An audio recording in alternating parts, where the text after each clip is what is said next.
বাংলাদেশ রাষ্ট্রে শহীদ প্রেসিডেন্ট জিয়াউর রহমান ছাড়া স্যাডলি গত ৫.৫ দশকে এই কোয়েশ্চেনটা কেউ রেইজও করেন নাই, ডিলও করেন নাই। আমাদের রাজনৈতিক দল নেতারা ইনায়ে বিনায়ে এত কিছু বলে, কিন্তু ইন্ডিয়া কোয়েশ্চেনটার তারা ডিল করে না, তারা কথা বলে না। অ্যাজ ইফ আমরা একটা কোয়াসি কলোনি মধ্যে এখনো বাস করছি। ব্রিটিশরা সাফিসিয়েন্টলি আমাদেরকে ফ্রি করে দিয়ে যায় নাই। অতএব বাংলাদেশ রাষ্ট্রের sovereignty, national security question resolve করতে হবে on the question of India.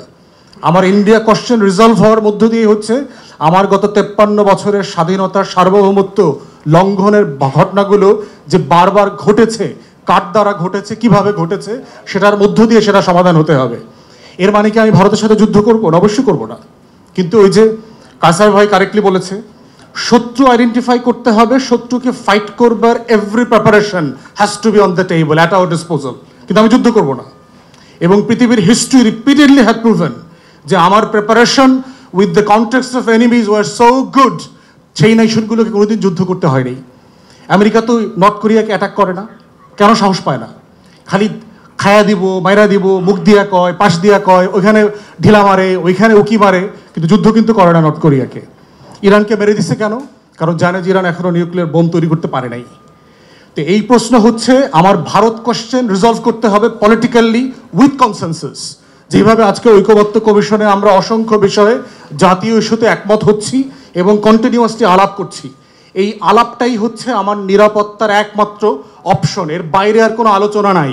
Inaya বিনায়া, trade, economy, বন্ধুরাষ্ট্র সম্পর্ক খারাপ করা যাবে না, এই ইন্ডিয়ান হেজিমনিক ডিসকোর্স আমরা বহু বছর ধরে শুনেছি। Time has come to speak loud and clear.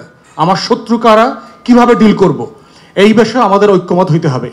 শত্রু সাপেক্ষে যখন আমার কনভারসেশন ক্লিয়ার হয়ে যাবে, তখন only then the institutions of the state, every each of them would come together to make a decision.